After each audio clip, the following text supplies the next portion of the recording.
Magandang umaga mga kapatid. Ikinalulugod po namin ang inyong pakikibahagi sa banal na Eucharistia. Ngayon ay ika-31 linggo sa karaniwang panahon. Ang mangunguna sa ating pagdiriwang ngayong umaga ay si Reverendo Monsignor Sabino Greco. Magsitayo po tayo lahat.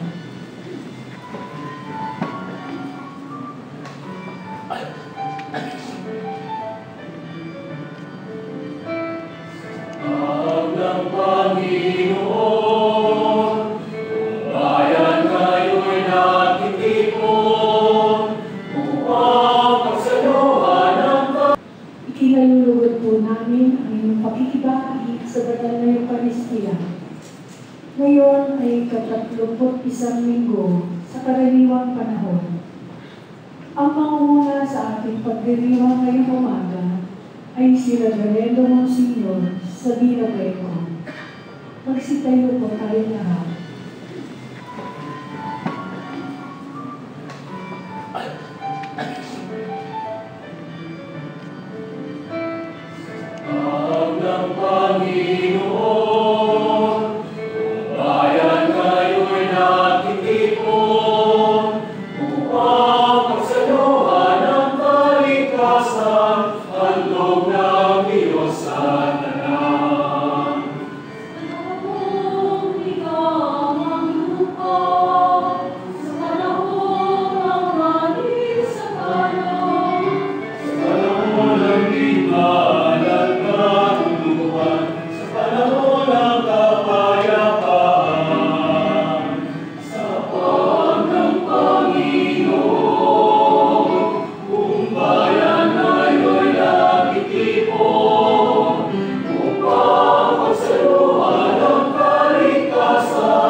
Handog natin ngayong araw ng Panginoon ang ating pagsamba. Katulad ng kamanyang, kaya tayo magkaisa. Gampanan natin ito ng taus-puso sa ngalan ng Ama at ng Anak at ng Espiritu Santo. Amen. Sumayin niyo ang Panginoon. Sumaating nawa. Matapos ang undas, matapos ang ating napakagandang kaugalian, alalahanin ng mga yumaw at panalangin, ating ngayong dapat na isipin, ano ba ang ating ginawa? Sa harap ng Diyos at ng isa't isa, mga kababayan ko, tayo ba'y nagmalabis? Saang bagay? Salita? Sa ating gawa? Tayo ba'y nagkunan? Ano'y dapat natin gawin na hindi natin ginawa? Saan tayo nagpabaya? Saan tayo nanatiling hanggang labas lamang ang pakita, subalit doon sa loob, batid natin ang katotohanan. Yung ginawa sa atin noong tayo binyagan, binasbasan ng tubig. Ito ay inuulit natin buwang-buwan dito sa EDSA Shrine sapagkat isa itong tanda na napakaganda at kailangan natin lahat. Kaya't mga gigilid, manalangin tayo. Ang manaming makapangyarihan, niloobo po ang aming kabanalan at kaligtasan. At umalong sa sakramento ng binyag kami yung inangkin, inampon, isinilang muli sa katotohanan at katarungan. Kami nawa ngayon sa aming pagtitika at pangingin ng iyong awa ay maging kalulugon upang patuloy namin pahayag ang iyong pangalan at ang buong kapaligiran, akitin, akayin, tawagin sa iyong dambana, sa iyong pagmamahal. Inihiling po namin ito sa ngalan ni Kristo aming Panginoon. Awitin natin, Panginoon, kaawaan mo kami.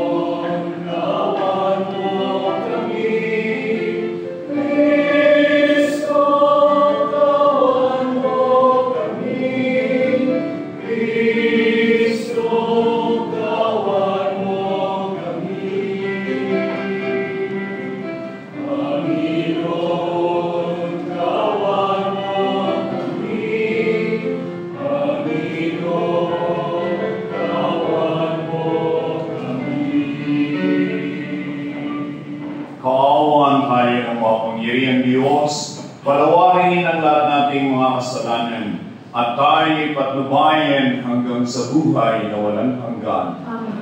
Sa pagkakaawa ng Diyos ay natitiyak natin, lagi tayo may dahilan na siya'y purihin.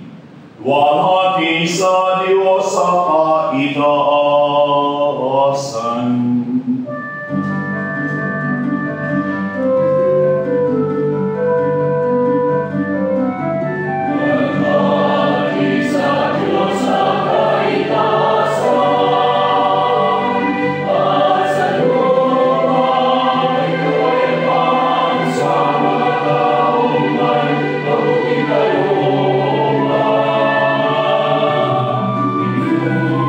We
Manalangin tayo.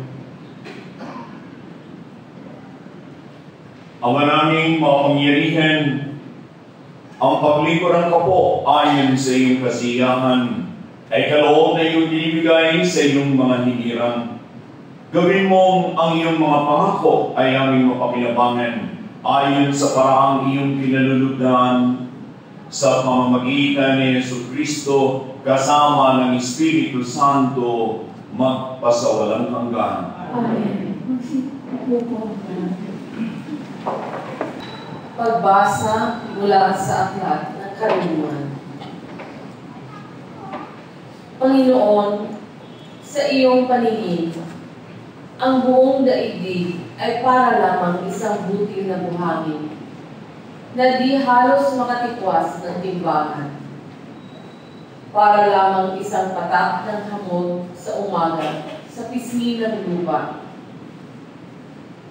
Labis-labis ang kapangyarihan mo para gawin ang anuman.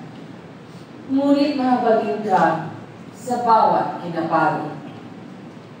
Pinagpapaumanhinan mo ang aming mga pagkukulang at binibigyan mo kami ng panahong makapagsisi. Mahal mo ang lahat ng bagay at wala kang hinahamak sa iyong mga nilalang. Kung hindi gayon, ay bakit mo pa sila nilikha? Walang anumang bagay na mananatili kung hindi mo kalooban. At walang makapagpapatuloy kung hindi mo nilalang.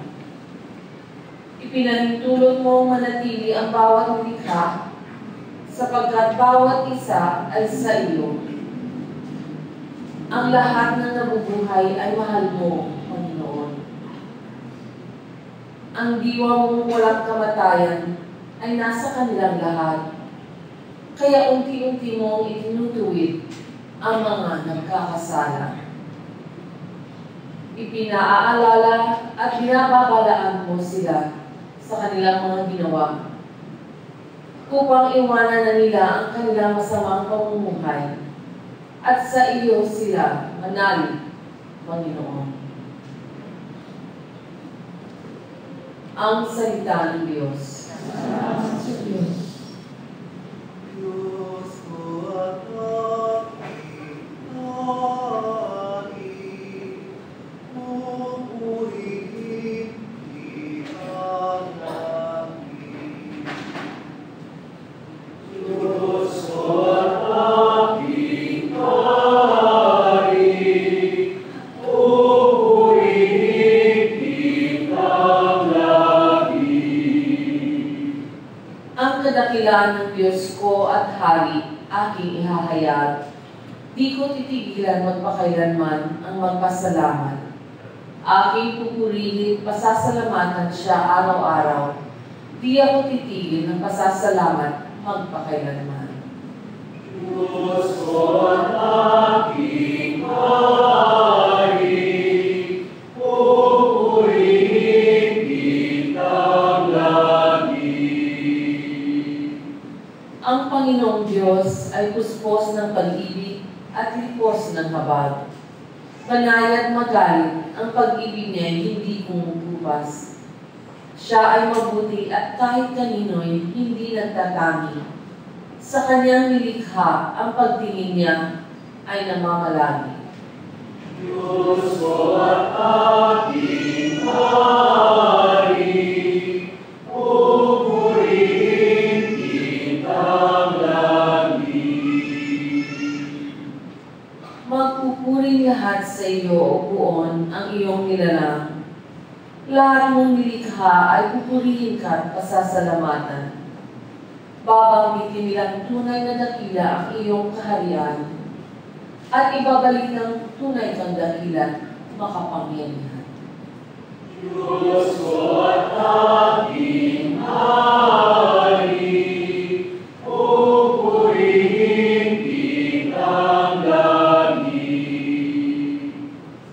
Di ka bibiguin sa mga pangako pagkat ang Diyos ay tapat. Ang kanyang ginawa, kahit ano ito, ay mabuting lahat. Siya ay tumutulong sa lahat ng taong may suliranin. Iyaong inaapi, inaalis niya sa pagkabubili. Diyos ko at aking hari, pupurihin kitang lagi. Diyos ko at aking hari, pupurihin kitang lagi. Pagbasa mula sa ikalawang sulat ni Apostol San Pablo sa mga taga-Tesalonica. Mga kapatid, lagi namin kayong isinasama sa aming mga dalangin sa Diyos na naway maging karapat-dapat kayo sa pagkatawag niya sa inyo. At ipagkaloob nawa niya sa inyo sa pamamagitan ng kanyang kapangyarihan ang lahat ng mabuti ninyong hangarin at lubusin ang inyong mga gawang bunga ng pananampalataya. Kung magkagayon, mabibigyan ninyo ng karangalan ang pangalan ng ating Panginoong Hesus, at kayo naman ay bibigyan din niya ng karangalan ayon sa kagandahang loob ng Diyos at ng Panginoong Hesukristo. Tungkol naman sa pagparito ng ating Panginoong Hesukristo at sa pagtitipon niya sa atin, ipinamamatik namin sa inyo, mga kapatid, na huwag kayong magugulat agad o mababahala sa balitang dumating na ang araw ng Panginoon.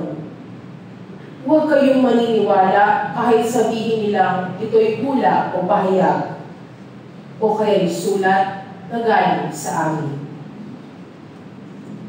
Ang salita ng Diyos. Salamat sa Diyos. Magsitayo po tayo.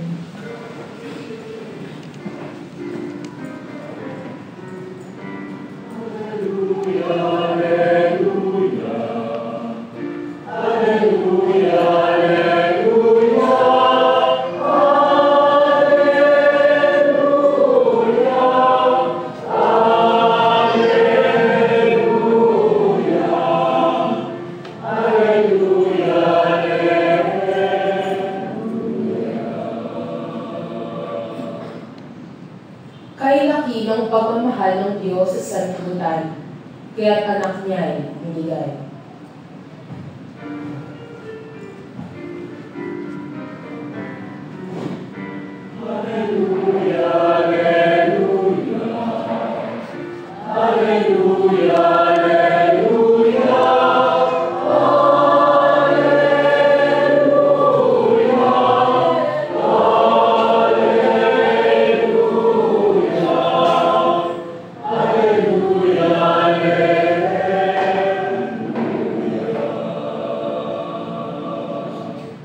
Sumainyo ang Panginoon. At sumayin. Pagbasa sa banal na Ebanghelyo ayon kay San Lucas. Papuri sa iyo, Panginoon.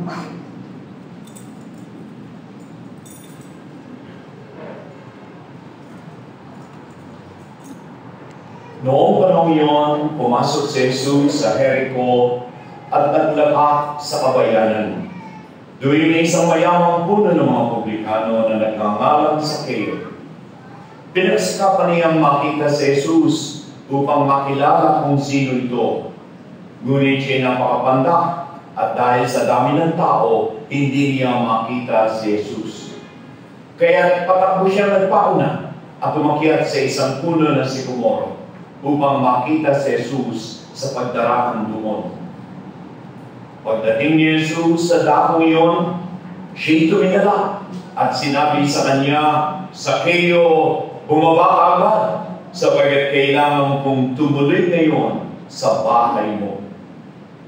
Nagmamadali siyang bumaba at tuwang-tuwang tinanggap si Jesus. Lahat ng nakakita nito'y nagbulong-bulungan. Nakikituloy siya sa isang makasalanan, wika nila. Tumayo si Zaqueo at sinabi, Panginoon, ibibigay ko po sa mga dukha ang kalahati ng aking mga ari-arian. At kung ako'y may nadayang sinuman, 4 na ibayo ang isasauli ko sa kanya. At sinabi sa kanya ni Jesus, Ang kaligtasan ay dumating ngayon sa sambahayan ito. Lipirin ni Abraham ang taong ito sapagkat naparito ang anak ng tao upang hanapin at iligtas ang naliligaw. Mga kapatid, ang mabuting balita ng Panginoon. Pinupulila namin ang Panginoon sa Jesucristo. Magsipo po ang mga.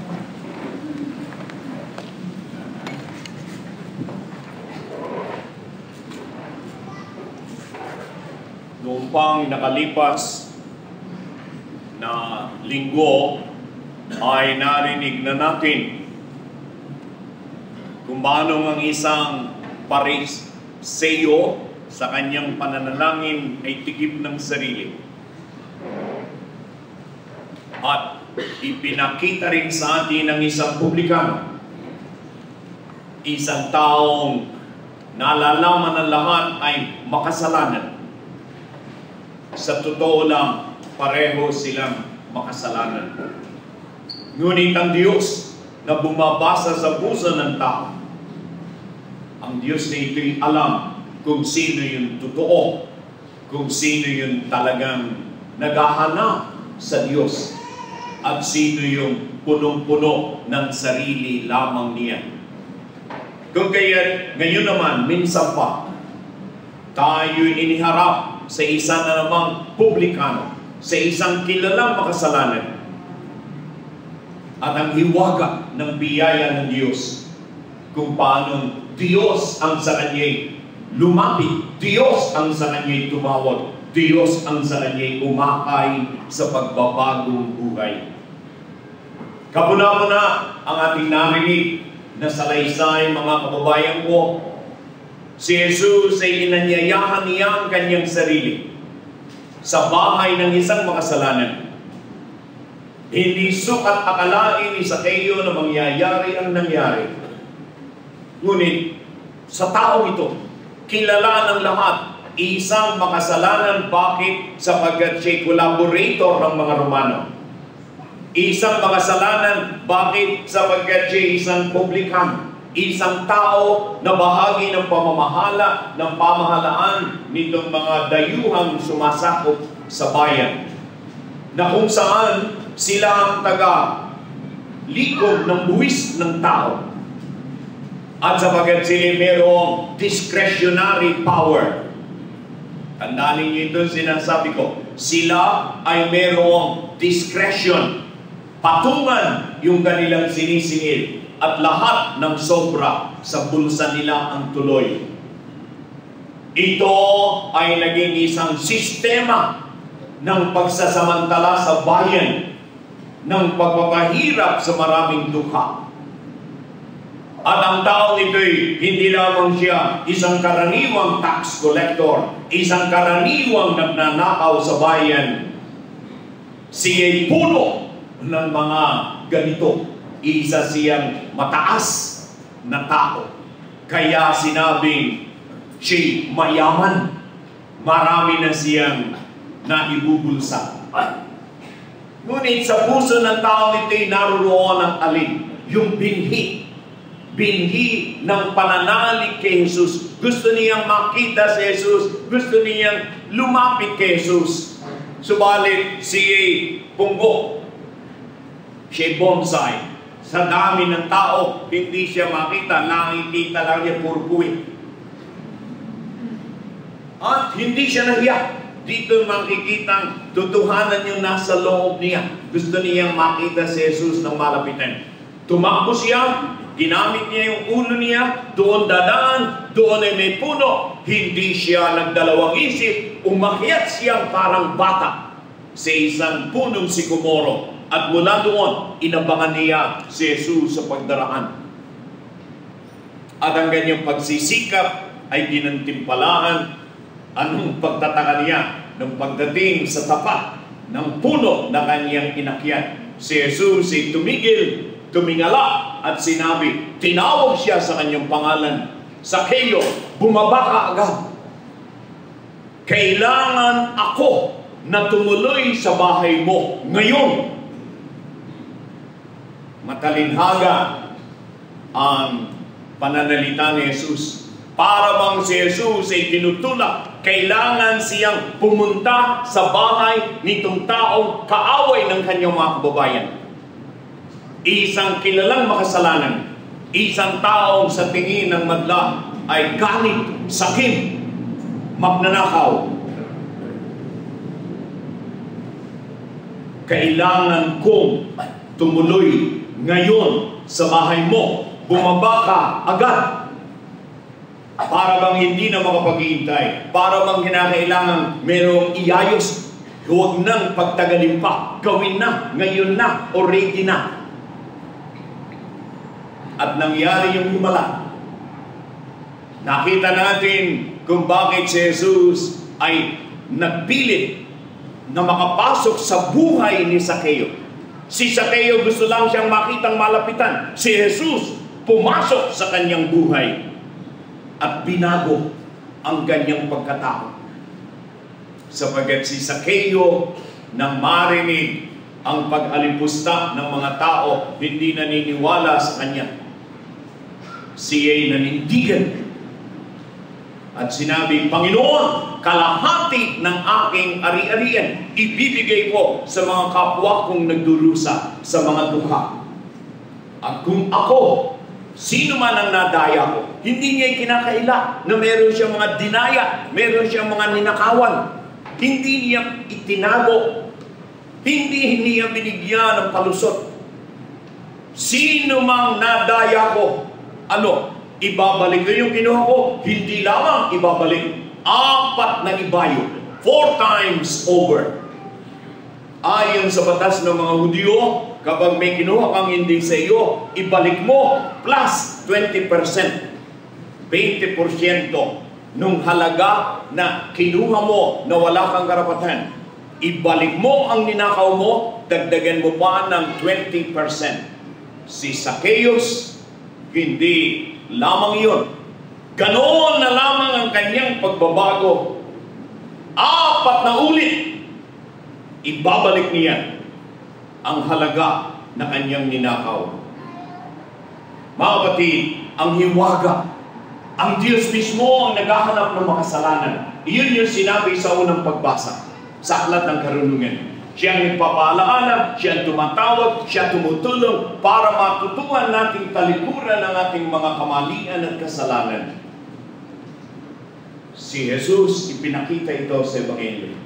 At para sa ating mga Pilipino ngayong mga panahong ito, mga ginigiliw ko, ipagdasal natin, mangyari nga sana na si Jesus ay makapasok sa buhay noong mga tao na nagnanakaw sa bayan. Yung mga tao na sa bulsa nila tumuloy yung pera na dapat ipagpagawa ng mga paralan, itulong sa mga may karamdaman. Mga ginigili kong kababayan, alam na alam ko, sapagat iyan ang gawa ng foundation ko, kung paano naghihirap ang mga tao nakapila para humingi ng tulong sa PCSO. Kung paano sila balik-balik.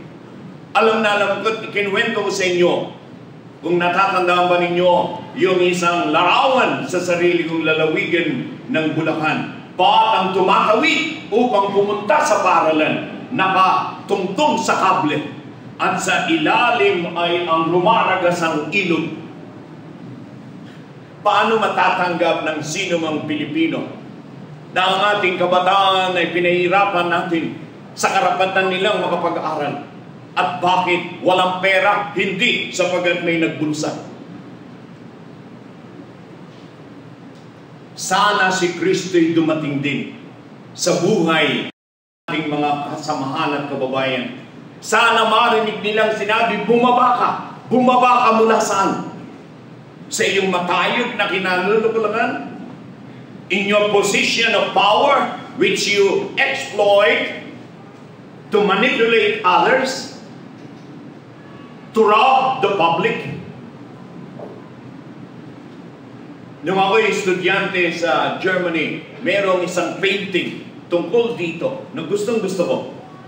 Yung artist, inilarawan si Zaccheo up in the tree. Alam ba ninyo kung ano ang larawan? Iginuhit niya na yung mga sanga ng puno ay parang rehas. Kung kaya si Zaccheo ay isang bilanggo, isang prisoner, siya ay nasa likuran ng rehas ng mga puno, ng mga sanga ng puno na kanyang inakyat. At si Jesus ay dumating sa kanyang buhay upang siya'y palayain. Lumaya ka, bumaba ka, agad, Zaccheo. Yan din ang sinasabi sa ating mga Pilipino ngayon. Mga Pilipino, palayain ninyo ang sarili ninyo. Bumaba kayo. Bakit kayo pumapayag na kayo maging bihag? Maging mga bilanggo. Bilanggo ng ano? Bilanggo ng karalitan? Bilanggo ng katangahan? Na pinababayaan natin ang isang sistema na kung saan ang buwis ng mamamayan ay pwedeng pagsamantalahan. Sasabihin niyo, hindi po ako payag doon. Hindi ko po pinababayaan yun. Ano ang ginagawa natin upang ito'y pigilin? Lalo na ngayong lumitaw na ang katotohanan. Yun. Ako'y nagpapasalamat na matapos yung tigmaan sa Mindanao, yung lindol sa Bohol, matapos ang baha at bagyo, hindi pa rin nakakalimutan ng madla. Merong pork scandal na dapat iayos. Hindi ito kailangang kalimutan. Huwag tayong pumayag na ito'y pagtakpan. Ngunit, isang napakalaking pasubalik. Hindi ang pinag-uusapan dito'y may ninakaw, parusahan. Hindi. Bahagi ng parusa ngayon ay ibalik yung ninakaw. Ibabalik kaya? Hindi po hanggang doon lamang. Ang pinag-uusapan dito ay yung sistema. Yung systemic corruption na tinatawag. Bakit natin ito pinag-uusapan? Misa ito. Oo, maliwanag ang sinabi sa Ebanghelyo. Hindi natin ito maaaring laktawan. Kailangan nating talakayin. Ang pinag-uusapan dito ay yung sistema na kung saan si Zaccheo ay merong discretion. Tandaan ninyo, tayo mga tao. Maaring sabihin ko, ako mismo hindi nagnanakaw. Ngunit, natitiyak mo bang yung susunod na hahalili sa iyo sa pwesto mo ay hindi magnanakaw? Hindi sapat na sabihin nino man, ako hindi nagnanakaw. Kailangan ang sistema walang makapagnanakaw. At hanggat mayroong tinatawag na discretionary power, sasabihin, maraming hindi matutulungan. Iyon ang kasinungalingan. Napakaraming paraan para maging systemic din ang pagtulong sa mga biktima ng kalamidad, sa mga paralan, sa mga may karamdaman, sa mga may sakit nating mga kababayan. Hindi ako naniniwala na isang tao lamang ang makapagpapasya. Okay, tulungan. Ang masama, mga kapatid ko daang taon na ang sistema natin pumapayag tayong pagsamantalahan yung ugali ng Pilipinong tinatawag na utang na loob. May gumawa sa akin ng mabuti, ako'y may utang na loob, gagantihan ko naman ang kabutihan. Maganda yun. Ngunit ito'y binababoy sa sandali na may mga taong titiyakin kong ikay may utang na loob sa akin at na ako naman ay iyong susundin.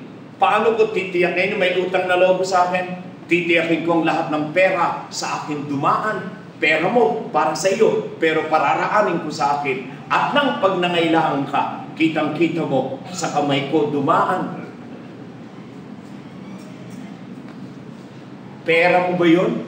Yung picture mo, inilagay mo sa project paggawa ng karsada. Pera mo ba yun? O pera ng bayan? Eh bakit yung larawan mo at pangalan mo ang nakalagay doon? Ito'y pinagbabawal na ng batas. Bawal na ngayon. May gumagawa pa rin. Ngunit merong mas malaki pa. Hindi hanggang picture lamang sa project diyan sa public works. Ang mahalaga ay yung pagtulong sa mga biktima ng kalamidad. Bakit hindi magawa yan sa pamamagitan ng mga kawanihan? Bakit kinakailangan may isang tao hawak niya at ng lahat ng bayan, buong Pilipinas, may utang na loob. Napaka immoral. Ito na ngayon, sa akin inyo narinig. Sa akin, kay Monsignor Benko, professor ng theology.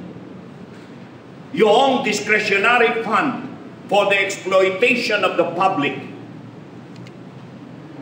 in order to pursue patronage politics is immoral. Kaya natin yung pinag-uusapan ngayon sa loob ng Santa Misa. Immoral. Pera ng bayan, gagamitin mo para ang bayan ay may utang na loob sa iyo at ng iyong partido mo ang mamayagpag. Mga kapatid, nang sabihin ni Kristo kay Sakeo, bumaba ka diyan agad. Ang naririnig ko'y, Pilipinas, huwag kang mapaluko, huwag kang tanga, bumaba ka, palayain mo sarili mo. Bakit ka pumapayag na ikaw ay binigyan ng bilangguan? Manatili ka sa karalitaan, manatili ka sa kabangbangan. Kailangan dumating si Jesus. Siya ngayon ay dumating ngayong araw ito ng linggo sa banal na Ebanghelyo. At siya ngayon ang nananawagan sa mga Pilipino. Kailangan ako sa inyong bahay ngayon. Kailangan ako sa inyong bansa ngayon sapagat maraming Kristiyano sa pangalan lamang. Si Jesus na ang nagpipresenta. Si Jesus na ang nag-aanyaya sa kanyang sarili. Si Jesus na sa kanyang salita. Mga kababayan ko, ang sa atin ay nangangamon. Gusto ba ninyong manatiling bilanggo?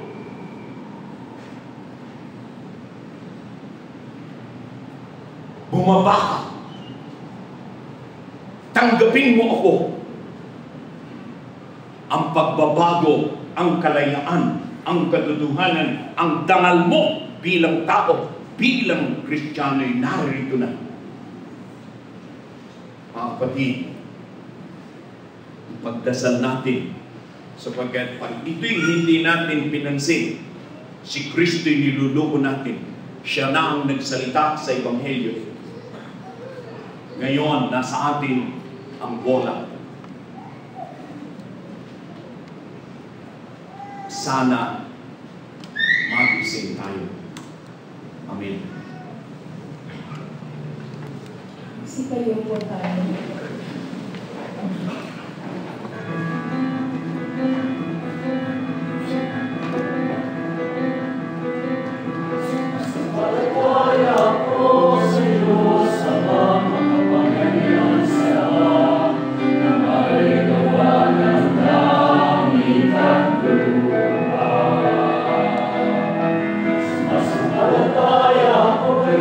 Cristo,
Mga kapatid ko, pinukaw ng matiyagang pag-ibig ng Diyos, pinagtitibay natin ang ating katapatan at idinudulog sa Kanya ang ating mga kahilingan tungo sa tunay na katarungan at kapayapaan at katiwasayan ng lahat. Sabihin natin, maawain Panginoon, dinggin mo kami. Maawain Panginoon, dinggin mo kami. Nawa, huwag mawala ng pag-asa ang simbahan sa pagkabalik loob ng mga makasalanan at pagganyak sa kanilang mamuhay alinsunod sa Ebanghelyo. Manalangin tayo. Maawain Panginoon, dinggin mo kami. Nawa, ang mga pinuno nating espiritual ay lagi nating maging inspirasyon sa pakikitungo sa mga naliligaw ng landas at sa paghangad ng kanilang kaligtasan. Manalangin tayo. Maawain Panginoon, dinggin mo kami. Nawa, lahat ng naglalakad sa madulas na daan ng kasamaan ay maliwanagan sa pagkilala ng panganib ng kanilang sitwasyon at tanggapin nila ang paanyaya ng Diyos na sila'y magbalik sa Kanya. Manalangin tayo. Maawain Panginoon, dinggin mo kami. Nawa, matuto ang mga magulang, guro at katikista sa pasensya ng Diyos sa mga makasalanan at tuwinang pakitunguhan ng kabataan sa paraang ikabubuti nila. Manalangin tayo. Maawain Panginoon, dinggin mo kami. Nawa, lahat ng nagsisikap para sa katarungan at kapayapaan sa ating bayan at sa iba pang bahagi ng mundo ay makatagpo sa mga pamayan ng Kristiyano ng nararapat na tulong. Manalangin tayo. Maawain Panginoon, dinggin mo kami. Tahimik natin panalangin ang ating mga pansariling kahilingan.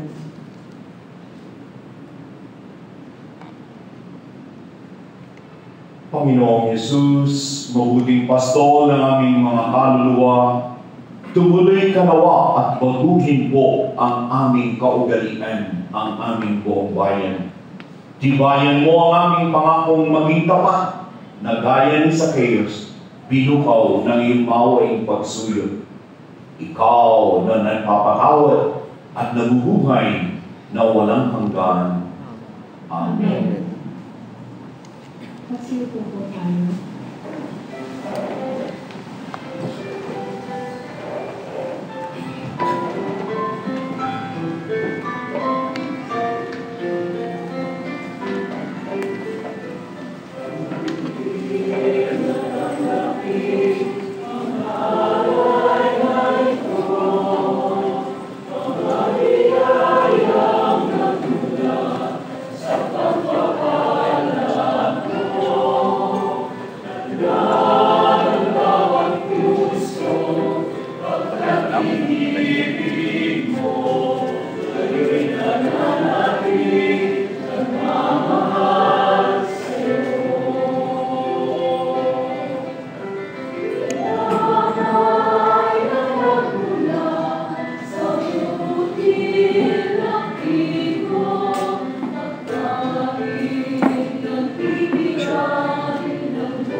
Manalangin tayo mga kababayan upang itong ating pagsamba at pagsisimba ay maging kalugod-lugod sa Diyos Amang makapangyarihan. Tanggapin nawa ng Panginoon itong pag-aayon sa iyo, sa kapurihan at karangalan, sa aking kapakinabangan sa buong sandayanan niya. Ama, ang pag-aayon namin ito'y maging dalisay nawa at maging banal na pakikinabang namin sa iyong awang dakila sa pamamagitan ni Jesucristo kasama ng Espiritu Santo magpasawalang hanggan. Sumainyo ang Panginoon. Itaas sa Diyos ang inyong puso at diwa. Pasalamatan natin ang Panginoong ating Diyos. Ama naming makapangyarihan, tunay kong marapat ikaw ay aming pasalamatan sa pamamagitan ni Jesucristo naming Panginoon. Sa dakilang pagtubos niya sa amin, ang kasalanan at kamatayang aming pasanin ay binalikat niya upang kami palayain at itampok sa iyong luningning. Siya ang nagtanal sa amin bilang liping hinirang, pari at haring lingkod sa iyong kamahalan. Mula sa kadiliman kami yung tinawag upang sumapit sa iyong liwanag bilang iyong kami tungkuling maglakad ng iyong dakilang pag-ibig sa lahat. Kaya kaisa ng mga anghel na nagpupuri sa iyong walang umpay sa kalangitan, kami po dito sa EDSA Shrine ay nagbubunyi sa iyong kadakilaan. Santo, Santo, Santo, Panginoong Diyos na kapangyarihan, napupuno ang langit at lupa ng kaluwalhatian mo. Hosana sa kaitaasan, pinagpalang na pahimik mo, sa ngalan ng Panginoon. Hosana sa kaitaasan.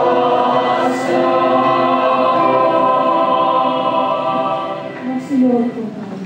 Ikaw nga, Panginoon, ay tunay na banal sa iyo po rin bumulan lahat ng buhay at kapananan. Kaya sa pamitan ng iyong Espiritu, gawin mo pong banal ang mga kaloob nito upang para sa amin maging katawan at dugo ng aming Panginoong Jesucristo. Bago niya pinagtiisang kusang loob na maging handog, kinuha niya ang tinapay, nagpasalamat sa iyo, hinati yun, ibinigay sa kanyang mga kaibigan na ang wika. Tanggapin ninyong lahat ito at kanin. Ito ang aking katawan na ihahandog para sa inyo.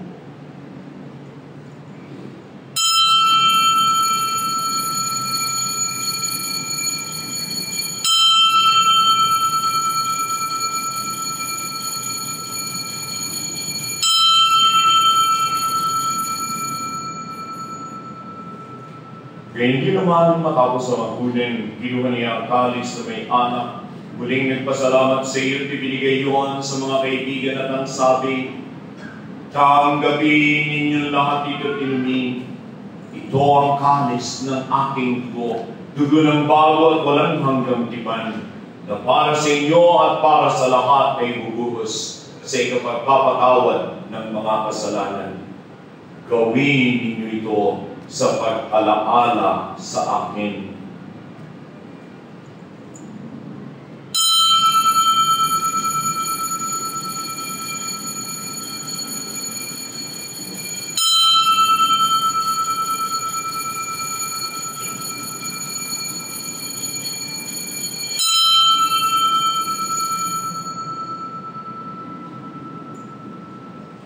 Pagdaman natin ang pananampalataya.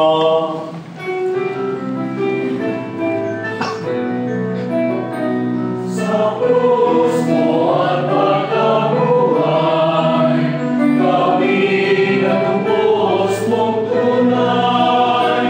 O Jesus, daming mahal, iligtas mo kaming lahat. O Jesus,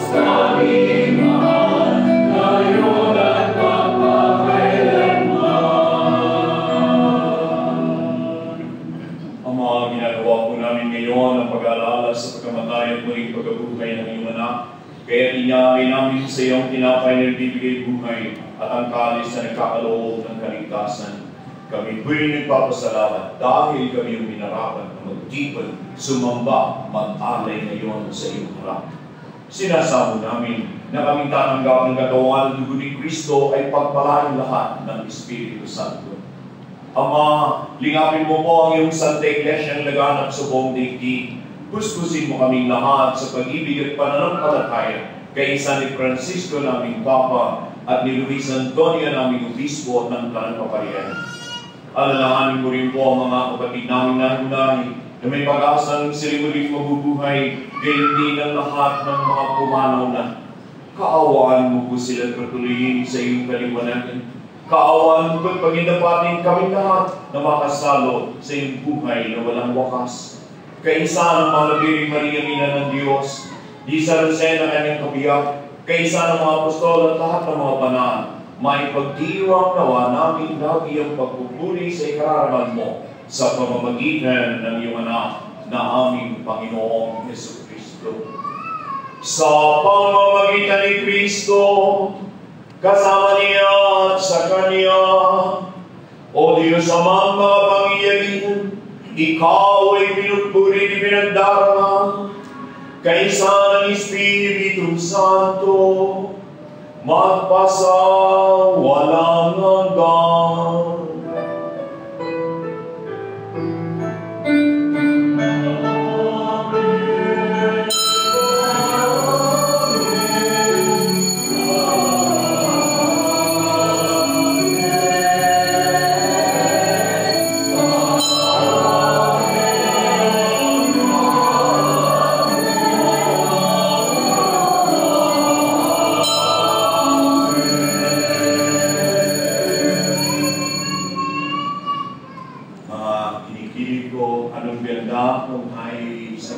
Isang pananampalataya nag-aawit ng amin ng pagsamba ng pagmamahal sa kataas-taasan. Ngunit ito'y kailangan sundan ng ating pagsasagawa ng buhay. Tanggapin namin si Jesus sa banal na komunyon sapagkat siya ang ating tanging buhay. Awitin ang lahat, panalangin, tulo niya sa atin.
Hinihiling namin ng Panginoon, iligtas mo po kami sa lahat ng masama. Paglooban mo kami ng kapayapaan, pagkakaunawaan, pagmamahal sa katotohanan at katarungan.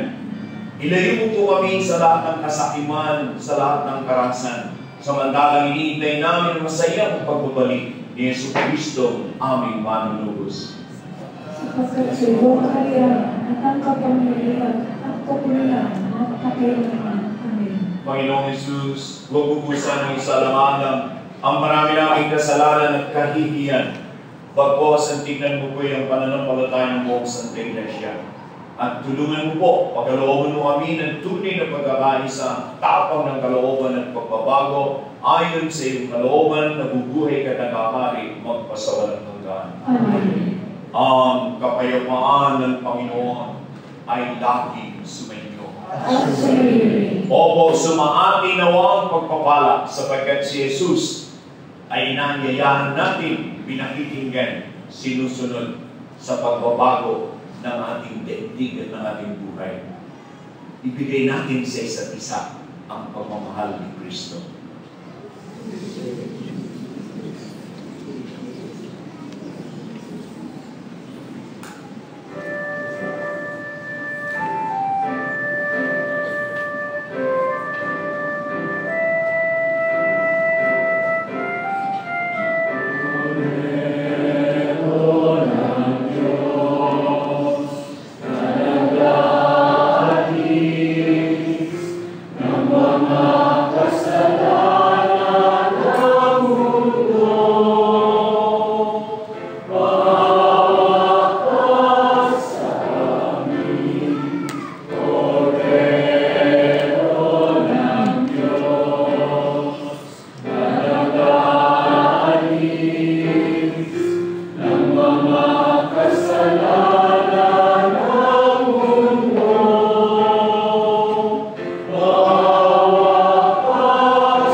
Mga kapatid ko, narito na siya. Inanyayahan na niya ang kanyang sarili upang kumagitna sa atin, sumapiling natin. Siya ay ating tanggapin. Ating aminin, Panginoon, hindi ako karapat-dapat magpatuloy sa iyo. Ngunit sa isang salita mo lamang ay gagaling ako.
Magsilod po ang lahat at ating dasalin ang kanilang para sa kapayapaan.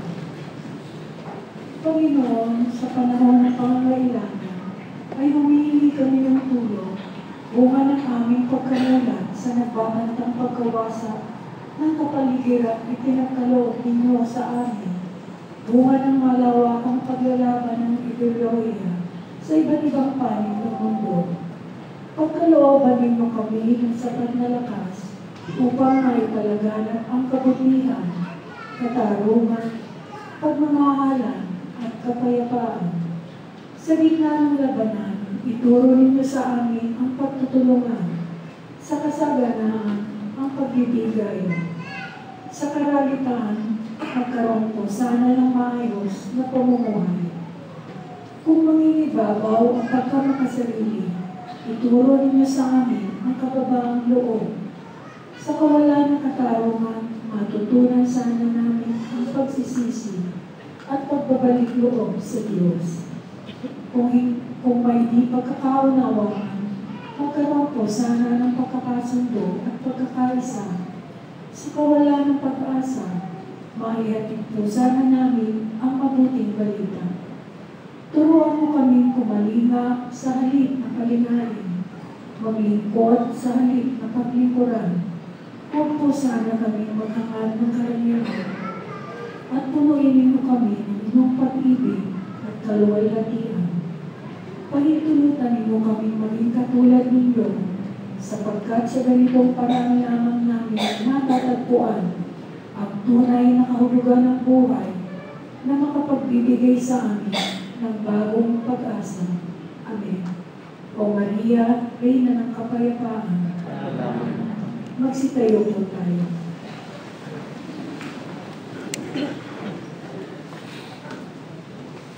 Manalangin tayo.